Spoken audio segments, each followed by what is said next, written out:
রাধে বন্ধুরা, রাধে রাধে। অমৃত কথা বাংলা চ্যানেলের নতুন পর্বে আপনাদের সকলকে স্বাগত জানাচ্ছি। মা লক্ষ্মী দেবীর অশেষ কৃপা পেতে অবশ্যই কমেন্ট বক্সে লিখুন জয় মা লক্ষ্মী দেবীর জয়। এই পর্বের বিষয় হল ভাদ্র মাসে প্রতিটি বৃহস্পতিবারে লক্ষ্মী পুজোর পাঁচালী ব্রত কথা পেঁচের পাল। ভাদ্র মাসে বৃহস্পতিবার মা লক্ষ্মীকে পুজো করার পর ভাদ্র মাসে প্রতি বৃহস্পতিবার পাঁচালী ব্রত কথা শুনলে কিংবা পাঠ করলে মায়ের আশীর্বাদ সংসার কখনো ধন সম্পত্তির অভাব হয় না।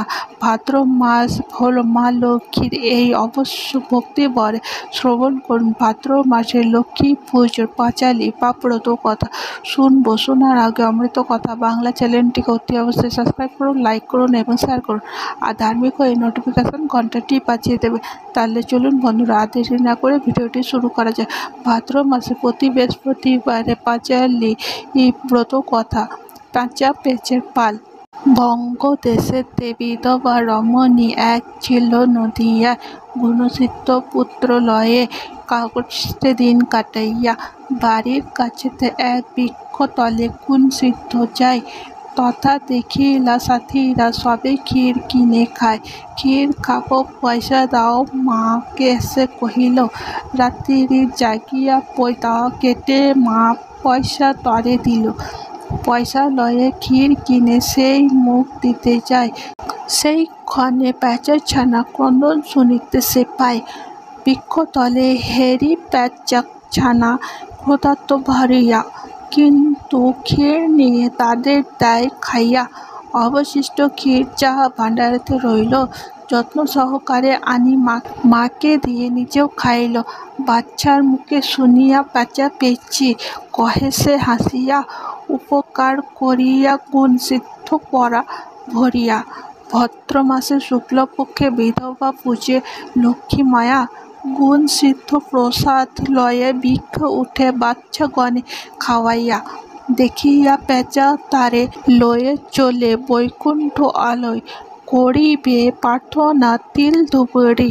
পথে তারা কয়, এই যুক্তি করে তারা বিষ্ণু লোকে উপনীত হইল।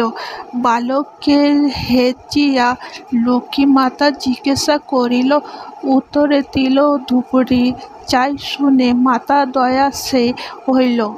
দয়াময়ী মাতা তারে তিল ধুপড়ি তখন দাঁড়িল। পুনঃ সঙ্গে লইয়া তারে প্যাঁচা ফিরিয়া আনিল। আসি বৃক্ষ তলে তারে তিল ধুপড়ি পূজিতে বলিল। ঘরে গিয়া মাকে সে সকলই কহিল।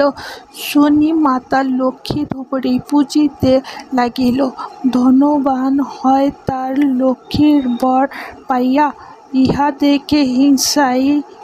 দেখে হিংসায় সবে রাজারে নালিশ করিয়া গিয়া। রাজারে চর আসি সব ধন আর কারে নিল। শুনিয়া পেঁচির পুণ্য বিষ্ণু লোকে গিয়ে লক্ষ্মী কহিল।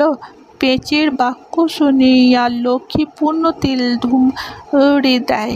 তিল ধুপড়ি লইয়া পেঁচি গুণসিন্ধু নিকটে যায়। পেয়েও ধুপড়ি পুনঃ লক্ষ্মী মায়া পুঞ্জিয়া ঘর যে ভরিল।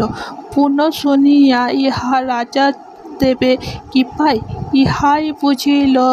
অত ভাবিয়া রাজা গুণসিদ্ধ ডাকিল। অর্ধখণ্ড রাজ্য কন্যা দিয়া তাহার স্নেহত বাঁধিল। গুণসিদ্ধ রাজা হল বিধবার মাতা, হল রাজমাতা। লক্ষ্মীর কৃপা বলে ঘুচিল তাদের মনোব্যথা। ইতি পেঁচি পাঁচালী ব্রত কথা সমাপ্ত। কথা বাংলা চ্যানেলের সম্পূর্ণ ভিডিওটি দেখার জন্য আপনাদের অনেক অনেক ধন্যবাদ। রাধে রাধে।